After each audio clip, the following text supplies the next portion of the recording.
जय हिंद दोस्तों। Railway NTPC या प्रैक्टिस टेस्ट 66 है। तो आइए शुरू करते हैं। पहला प्रश्न है, ऑक्सीजन की उपस्थिति में सुक्रोज का CO2 एवं जल में ऊर्जा नियुक्त होने के साथ पूर्व रूपांतरण होने को कहते हैं। तो इसका सही उत्तर है ऑप्शन ए, वायु श्वसन को। अगला प्रश्न है, हमारी छोड़ी हुई सांस की हवा में CO2 की मात्रा लगभग कितनी होती है? तो इसका सही उत्तर है ऑप्शन ए, 4%। अगला प्रश्न है, क्रेब चक्र में किसका संश्लेषण होता है? तो इसका सही उत्तर है ऑप्शन बी, पायरुविक अम्ल का। अगला प्रश्न है, नेफ्रॉन किससे संबंधित है? तो इसका सही उत्तर है ऑप्शन सी, वृक्क से। अगला प्रश्न है, अपोहन यानी डायलिसिस का प्रयोग किस क्रिया को प्रयोग करने के लिए किया जाता है? तो इसका सही उत्तर है ऑप्शन डी, वृक्क की। अगला प्रश्न है, निषेचन की क्रिया कहाँ होती है? तो इसका सही उत्तर है ऑप्शन बी, अंडवाहिनी में। अगला प्रश्न है, गर्भाशय में शिशु के विकास की जानकारी हेतु किसका प्रयोग किया जाता है? तो इसका सही उत्तर है ऑप्शन सी, अल्ट्रासाउंड का। अगला प्रश्न है, भ्रूण के विकास के लिए निम्नलिखित में से किस अंग के द्वारा खाद्य की पूर्ति की जाती है? तो इसका सही उत्तर है ऑप्शन बी, भ्रूण नाल के द्वारा।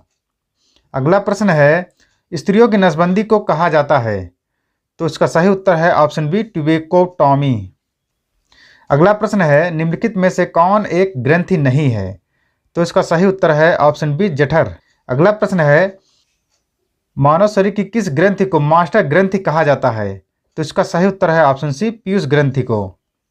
अगला प्रश्न है, मनुष्य के शरीर की सबसे छोटी ग्रंथि है? तो इसका सही उत्तर है ऑप्शन सी, पिट्यूटरी ग्रंथि। अगला प्रश्न है, गाय और भैंस के थनों से दूध उतारने के लिए किस हार्मोन की सुई लगाई जाती है? तो इसका सही उत्तर है ऑप्शन बी, ऑक्सीटोसिन का। अगला प्रश्न है, थायराइड ग्रंथि से थायरॉक्सिन स्रावित करने के लिए उत्तेजित करने वाला अंतःस्रावी हार्मोन कौन सा है? तो इसका सही उत्तर है ऑप्शन है, TSH। अगला प्रश्न है, निम्नलिखित में से किसकी कुसंक्रिया के कारण मानव शरीर में मिक्सिडिमा होता है?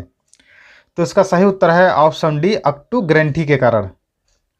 अगला प्रश्न है, निम्नलिखित हार्मोन में से किसमें आयोडीन होता है? तो इसका सही उत्तर है ऑप्शन है, थायरॉक्सिन। अगला प्रश्न है, निम्नलिखित में से कौन सी एक अंतःस्रावी ग्रंथि पीयूष ग्रंथि से स्वतंत्र कार्य कर सकती है? तो इसका सही उत्तर है ऑप्शन डी, प्रावक्टू। अगला प्रश्न है, रक्त दाब का नियंत्रण कौन करता है? तो इसका सही उत्तर है ऑप्शन है, अधिवृक्क। अगला प्रश्न है, जीवन रक्षक हार्मोन किस ग्रंथि से स्रावित होते हैं? तो इसका सही उत्तर है ऑप्शन है, एड्रिनल ग्रंथि से। अगला प्रश्न है, इंसुलिन एक प्रकार का है? तो इसका सही उत्तर है ऑप्शन बी, हार्मोन। अगला प्रश्न है, प्रकाश वर्ष किसका इकाई है? तो इसका सही उत्तर है ऑप्शन है, दूरी का। अगला प्रश्न है, निम्नलिखित में से कौन एक हार्मोन है? तो इसका सही उत्तर है ऑप्शन सी, इंसुलिन। अगला प्रश्न है, कौन एक ग्रंथि इंसुलिन निस्तारण के लिए उत्तरदायी है? तो इसका सही उत्तर है ऑप्शन डी, अग्नाशय। अगला प्रश्न है, आंख के किस भाग पर वस्तु का प्रतिबिंब बनता है? तो इसका सही उत्तर है ऑप्शन डी, रेटिना पर। अगला प्रश्न है, मानव नेत्र में उपस्थित रेटिना में रंगों में विभेद के लिए उपस्थित होते हैं? तो इसका सही उत्तर है ऑप्शन है, कोन्स। अगला प्रश्न है, आइरिस का कार्य क्या है? तो इसका सही उत्तर है ऑप्शन सी, पुतली के आकार को नियंत्रित करना। अगला प्रश्न है, त्वचा का रंग किसके कारण होता है? तो इसका सही उत्तर है ऑप्शन डी, मेलानिन के कारण। अगला प्रश्न है, मानव शरीर का सबसे बड़ा अंग कौन सा है? तो इसका सही उत्तर है ऑप्शन सी, त्वचा।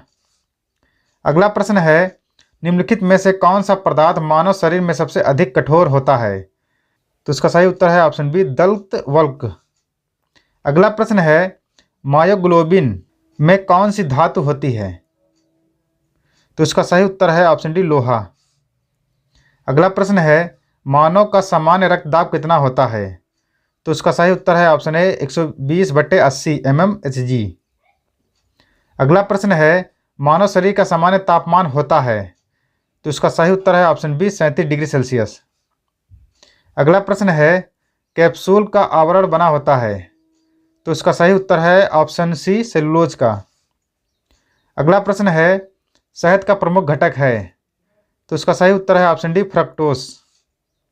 अगला प्रश्न है, शहद में मुख्यतः होता है? तो इसका सही उत्तर है ऑप्शन बी कार्बोहाइड्रेट। अगला प्रश्न है निम्नलिखित में से सर्वाधिक ऊर्जा प्रदान करता है, तो इसका सही उत्तर है ऑप्शन ए कार्बोहाइड्रेट।